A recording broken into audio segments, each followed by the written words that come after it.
we will start from our topic chromatography. What is a chromatography? Chromatography is also a technique of separation. Here we are going to separate of mixture और colours.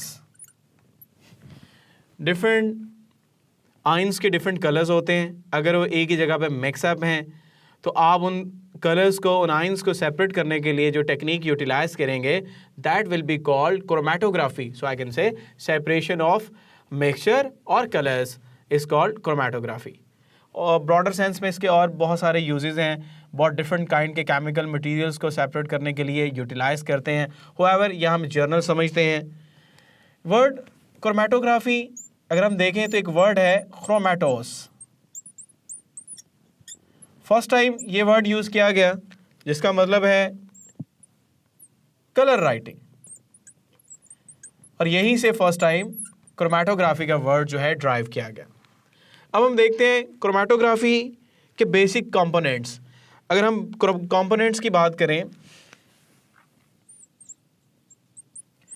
तो chromatography में दो components जो है use करते हैं हम.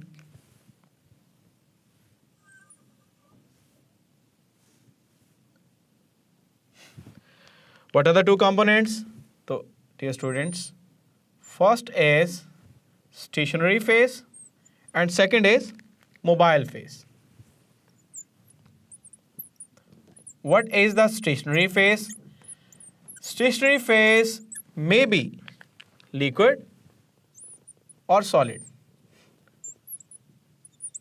मुख्तलिफ टेक्निक में, मुख्तलिफ क्रोमेटोग्राफी के प्रोसेस के अंदर हम लिक्विड यूज़ करते हैं अकॉर्डिंग टू रिक्वायरमेंट, और ये सॉलिड भी यूटिलाइज किया जा सकता है. और सेकंड कंपोनेंट की बात करें हम तो is actually mobile phase. Mobile phase जो है वो बेसिकली मोस्टली गैस के तौर पर यूज़ होता है और it can be a liquid. Solid नहीं होगा बिकॉज मोबाइल फेज में फेज ने मूव करना है तो फिर सॉलिड फेज जो है वो मूव नहीं कर सकता. हम एक और तरीके से स्टेशनरी फेज को डिफाइन कर सकते हैं. हम कह सकते हैं the phase on which mobile phase moves. और मोबाइल फेज को ऐसे डिफाइन कर सकते हैं the phase which will move on stationary phase. तो लोकेट, अगर यहाँ कुछ बातें और आपने याद रखनी है. अगर स्टेशनरी फेज लिक्विड हो तो such kind of type of chromatography is called partition chromatography. और अगर stationary phase solid हो तो such kind of chromatography is called adsorption chromatography. जैसे मैं partition chromatography की बात करें तो हमारे पास यहाँ पे partition chromatography की एक एग्जाम्पल है which is actually paper chromatography. Paper chromatography is an example of partition chromatography because paper chromatography के अंदर जो पेपर के अंदर लिक्विड होता है, वाटर है, basically moisture act as stationary phase. देखने में तो हमें सॉलिड पेपर लग रहा है बट एक्चुअली सॉलिड जो है पेपर वहाँ पे स्टेशनरी फेज का रोल बिहेव नहीं कर रहा, बल्कि उसके अंदर जो एड्सॉर्ब्ड वाटर है वो एक्चुअली स्टेशनरी फेज का रोल प्ले करेगा. So we call paper chromatography. अब फर्दर पेपर क्रोमेटोग्राफी को देखें तो पेपर क्रोमेटोग्राफी के अंदर तीन मेन टाइप्स होती हैं जिनका हमें यहाँ जानना ज़रूरी है. One is ascending paper chromatography.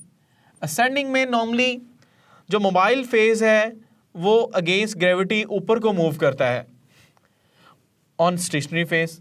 Second is descending chromatography. अगर हम डिसेंडिंग की बात करें तो मोबाइल फेज ऊपर से नीचे टूवर्ड्स ग्रेविटी मूव करता है. द थर्ड वन रेडियल और सर्कुलर रेडियल ऐसी टाइप है क्रोमेटोग्राफी की, स्पेशली पेपर क्रोमेटोग्राफी की, जिसके अंदर सॉल्वेंट जो है वो सेंटर से सर्कुलर पाथ में बाहर को मूव करना शुरू करता है और हर तरफ को ये इक्वली मूव करता है. So now this kind of chromatography is called radial और circular chromatography. Here we want to study more. हमें जानना चाहते हैं कि क्रोमेटोग्राफी को कौन सा लॉ जो है वो कंट्रोल करता है. तो याद रखिएगा, जैसे कि सॉल्वेंट एक्सट्रैक्शन में हमने पढ़ा, सिमिलरली यहाँ पे भी डिस्ट्रीब्यूशन लॉ ही इम्प्लीमेंट होता है, अप्लाई होता है. और we know we can also say partition law.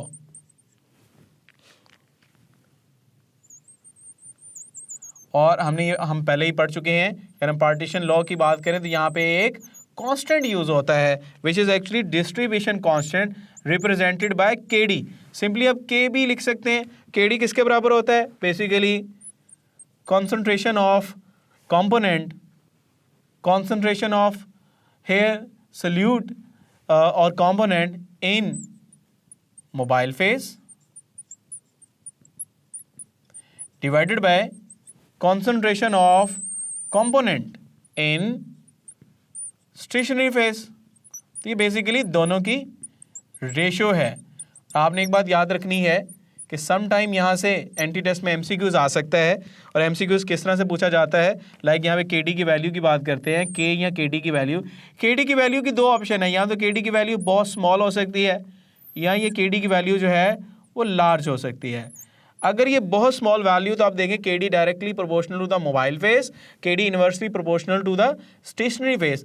अगर कॉन्सेंट्रेशन जो है स्टेशनरी फेस में ज़्यादा है और मोबाइल फेस में कम है तो केडी की वैल्यू बहुत स्मॉल आएगी.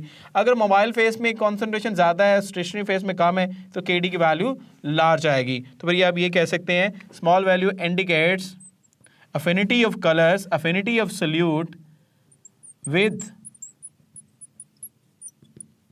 Stationery phase, SP stationary face.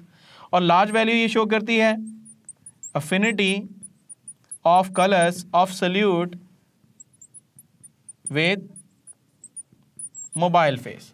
तो ये यहाँ से कोई बात पूछी जा सकती है तो आपने इसका आंसर करना है. ओवरऑल अगर हम देखें तो मैं यहाँ रिप्रेजेंट करता हूँ. ओवरऑल देखें तो हमें इस टेक्निक के अंदर क्रोमेटोग्राम मिलती है, जो कि एक पेपर के ऊपर डायग्राम होती है. स्पेशल किस्म का हमारे पास पेपर है जिसके ऊपर जो डायग्राम बनती है, colour diagram is called chromatogram. Colour diagram के अंदर हम एक टर्म यूज़ करते हैं आरएफ की, which is called retardation factor, रोकने वाला फैक्टर. अब ये रोकने वाला फैक्टर क्या होता है, इसको हम कैसे मेजर करते हैं, तो ये भी आप याद रखें. इसको ड्राइव करने का तरीका है डिस्टेंस ट्रेवल्ड बाय कलर और सल्यूट फ्रॉम बेस लाइन. तो शॉर्टली मैंने लिख दिया of solute from original line, base line भी कहते हैं इसको. और नीचे हम लिखेंगे total distance travelled by mobile face या सॉल्वेंट फ्रॉम ओरिजिनल लाइन और बेस लाइन. याद रखिएगा आरएफ एक रेशो है, इसकी वैल्यू नहीं होती. और आरएफ की वैल्यू को देखिए पता चलता है कि कलर की अफिनिटी स्टेशनरी फेस के साथ ज़्यादा है या मोबाइल फेस के साथ ज़्यादा है. अगर रिटार्डेशन फैक्टर की वैल्यू ज़्यादा हो, जैसे हमने कहा कि अगर मोबाइल फेस के साथ अफिनिटी ज़्यादा होगी तो आरएफ की वैल्यू भी यहाँ पे ज़्यादा होगी. और अगर स्टेशनरी फेस के साथ अफिनिटी ज़्यादा होगी तो आरएफ की वैल्यू कम होगी. ये भी आपने याद रखना है यहाँ पे.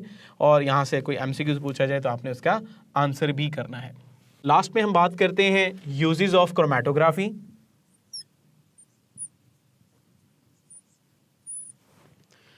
तो chromatography technique can be utilise और यूज टू आइसोलेट और isolation, separation and purification of solute और प्रोडक्ट्स, और यू कैन से कलर्स. और यहाँ पे इस बात को हम अमाइनो एसिड के साथ भी लिंक करते हैं. अमाइनो एसिड्स को भी इसी टेक्निक के ज़रिए सेपरेट किया जाता, प्यूरीफाई किया जाता उसके डिफरेंट टाइप्स को. और here I can write this technique can also be used as qualitative or quantitative analysis. और ओवरऑल इस टेक्निक का भी पर्पस यही होता है actually to purify the substance.